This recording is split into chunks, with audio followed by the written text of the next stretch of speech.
আসসালামু আলাইকুম রহমতুল্লাহ বারকাতু।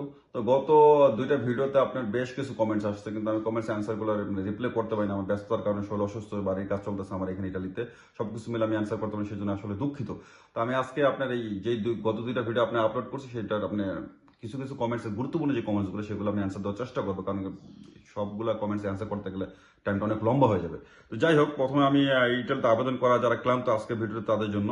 এই ভিডিওতে বেশ কিছু কমেন্টস, এর ভিতরে আপনার প্রথমে একটা ধন্যবাদ দেয় ভালোবাসার ভাই আমার এসকে শাওন, উনি বেশ ভালো কমেন্টস করে। আপনাকে ধন্যবাদ শাওন ভাই, আপনাদের ভালোবাসার কারণে আমরা আসলে টিকে আছি এখানে। তারপরে ইউজার বিটি থেকে আমার বলছে আমার বয়স 42 বছর, আমার কি ইটালিতে আসা ঠিক হবে? ভাই সত্যি কথা বলতে কি, আপনি 42 বছরটা স্ট্রাগল করার জন্য এটা বেশ একটা মানে সময়টা ভালো না আপনার জন্য। আপনি এখন ইটালিতে আসবেন, ডকুমেন্টস তৈরি করবেন, আপনার কাজ ঠিক করবেন, আপনার বা থাকার জায়গা ঠিক করবেন, আপনার একটা অবস্থান তৈরি করবেন, সবকিছু মিলে এই স্ট্রাগল যে করবেন, এই 42 বছর বয়স স্ট্রাগল করতে চলে যাবে আপনি জীবন থেকে 10 বছর, আপনি 52 বছর বয়স হয়ে যাবে।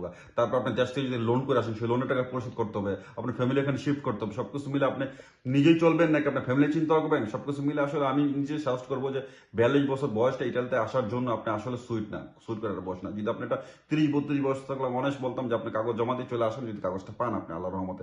তারপরে যেটা বলবো সেটা হলো আপনার রিজিকের মালিক আল্লাহ, আপনার ভাগে কি লেখা আছে আমরা কিন্তু জানি না, একমাত্র সৃষ্টিকর্তা জানে। তারপরে আপনি সিদ্ধান্ত নিয়ে যখন ইটালিতে আসবেন তাহলে অবশ্যই আপনার আসা উচিত, আমি আপনাকে অভিনন্দন জানাই। তারপরে আমি গুরুত্বপূর্ণ গুরুত্বপূর্ণ মানে কমেন্টস গুলো অ্যান্সার দেবো। ধন্যবাদ ভাইয়া, এটা আপনি এমডি শিমুল লেখছে। আপনি ধন্যবাদ ভাইয়া, আল্লাহ মাসালে দেখা হবে ভাইয়া, খুব শীঘ্রই আসতেছি। অবশ্যই আপনি আসলে আমার সাথে দেখা করার চেষ্টা করবেন, ফোন দিবেন বা একটা কন্ট্যাক্ট হবে, ইনশাল্লাহ টাচে থাকবেন। তো আপনার জন্য আসলে অভিনন্দন, আসলে অবশ্যই দেখা হবে। তারপরে আরেকটা আছে যেটা আমাকে বলছে এমডি এসকে মুহিত, আমাকে ঈদের পরের দিন 18 জুন অ্যাপয়েন্টমেন্টের তারিখ দিয়েছে ফাইল জমা দেওয়ার জন্য ঢাকায়। এখন আমার কি করা উচিত? ঈদের পরের দিন কি খোলা থাকবে? তারা কি ফাইল জমা নেবে ঈদের পরের দিন? এখন আমি কি করবো? সত্যি কথা বলতে কি, প্রতিটা দেশের দূতাবাস, আমাদের যেরকম আমার এখানে ইটালিতে রোম মিলানো যে দূতাবাস আছে আমাদের বাংলাদেশের, তারা কি করে, তারা বাংলাদেশের যে কার্য দিবস বন্ধের সেটাও বন্ধ রাখে, প্লাস ইটালিতে যে আপনার হলিডে গুলো থাকে সেটাও বন্ধ রাখে। দুইটা দেশের হলিডে গুলো আপনার বন্ধ থাকে।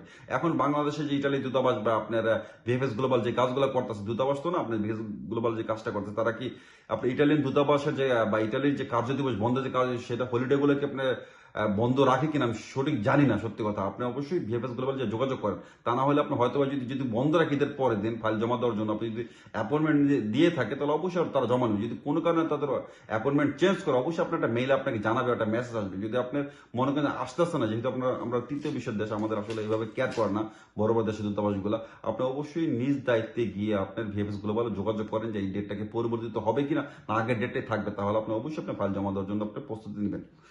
যাই হোক, আরেকটা আবলেনো শহর থেকে কোনো নুলস্থ করছে কিনা? ভাই প্রতিটা শহর থেকে কিছু না কিছু নুলস্থ করতেছে, আপনি এটা আসলে বলা যাবে না। একটা দুইটা আমার কাছে এরকম নিউজ আসছে, কমেন্টস পড়তে গেলে দেখবেন যে কিছু একটা কমেন্টস আসছে কোন শহর থেকে, ফুসনের থেকে নুলস্থ করছে। তাই এটা ঝাঁকাঝাঁকি তো বলা যাবে না যে কোথাও করছে, ঝাঁকাঝাঁকি করতে হচ্ছে না। আমরা আশা করতে সামনে দিকে হয়তো বেশ কিছু নুলস্থ বের হবে। তো যাই হোক, বীরেন্দ্র থেকে আপনার আপডেট দেন, অবশ্যই ইনশাল্লাহ আপডেট দেওয়ার চেষ্টা করবো। ভাইজান আগের ভিডিওতে বলেন রেবোকা, হ্যাঁ এটা একটা গুরুত্বপূর্ণ।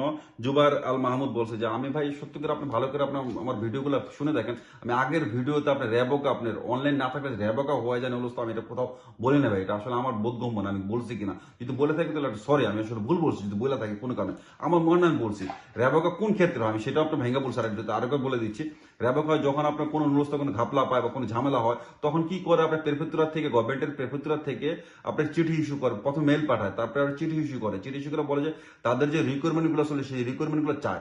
যখন তাদের একটা সময় দেয় 7 দিন 10 দিন 15 দিন 20 দিন একটা সময় দেয়, সেই সময়ের ভিতরে যদি আপনি রিপ্লাই না করেন, ইমেল বা চিঠির জবাব না দেন, উকিল নিয়ে যদি মুভ না করেন, আপনি অপরাগ হন, কোনো কারণে সারেন্ডার করেন, সেই ক্ষেত্রে তারা কি করে আপনি জিনিসটাকে বাজপ্ত করে। রেবোকার কথার মিনিং হলো বাজপ্ত করা। সেই ক্ষেত্রে বাজপ্ত হয়ে গেলে সেই নুলুস তো আপনার 99% আপনার এটাকে আর সচল করা যায় না, এটাকে আর কোনোভাবে পুনরায় ঠিক করা যায় না। এটা ঠিক করার কিছু না, এটা তো বাজপ্তই করে দেয়, রেবোকাই করে দেয়। এটা তো প্রথমে রেবোকার করার আগে গভর্নমেন্ট কি করে, আপনার নুলুস্তারের রীতিরারে করে নিয়ে নেয়, নিয়ে নেওয়ার পর আপনার সময় দেয় যে আমাদের যে রিকোয়ারমেন্ট গুলো, তো রিকোয়ারমেন্ট গুলো তুমি পূরণ করো, একটা সময় দেয়। সেই সময়ের ভিতরে রিকোয়ারমেন্ট গুলো পূরণ করতে না পারেন তখন অপরাধ, তখন সেই ক্ষেত্রে রেবোকা করে, আদার্স কিন্তু আপনি রেবোকা করেন না। যদি আপনার নুলুস্তা যদি অনলাইন না করা থাকে সেই ক্ষেত্রে কিন্তু আপনাকে রেবোকা হবে না। যাই হোক, আপনি হয়তো ভুল বুঝতে পারছেন, আমি তা না হলে আমি হয়তো বুঝা বলতে পারি নাই।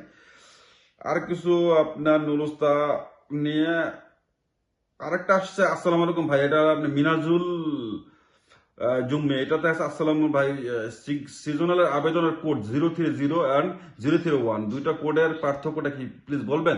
ভাই আসলে সত্যি কথা, আপনি সিজনালের এইটা কোথায় কোথায় ছিল আপনার? কোথায় ছিল এই কোডটা আপনি স্পেশালি বলেন না। আপনি 03 যদি আপনি কিভাবে বুঝবো, আপনি কি অ্যান্সারটা করবো? আসলে না জানলে একটা অ্যান্সার আন্দাজ আমি করতে পারছি। আপনি স্পেশালি আমাকে বলেন যে কোন কোডটা আপনি আসলে সত্যি কথা সিজনালের, ও আমাকে একটা ছবি তোলা পাঠান ওটার ভিতর, তাহলে আমি নিজে বুঝতে পারবো আপনার নাম, আপনার অরিজিনাল যেগুলো ওগুলো কাইটা না, মালিকের নাম বাদ দিয়া আপনি আমাকে পাঠান, আমি অবশ্যই যাচাই বাছাই করে আপনাকে জানতে পারবো। তো আজকে আমি এই পর্যন্তই আমি রাখতেছি, আমার কমেন্টস গুলো এর চেয়ে বড় হয়ে যাবে সম্ভবত। তো নেক্সট আমি কোনো সাবজেক্ট নিয়ে যখন কথা বলবো অবশ্যই আপনার কমেন্টস করুন, কমেন্টস অ্যান্সার গুলো দেওয়ার চেষ্টা করবো। আজকে এখানে রাখি, আল্লাহ হাফেজ, ভালো থাকবেন, চাও চাও।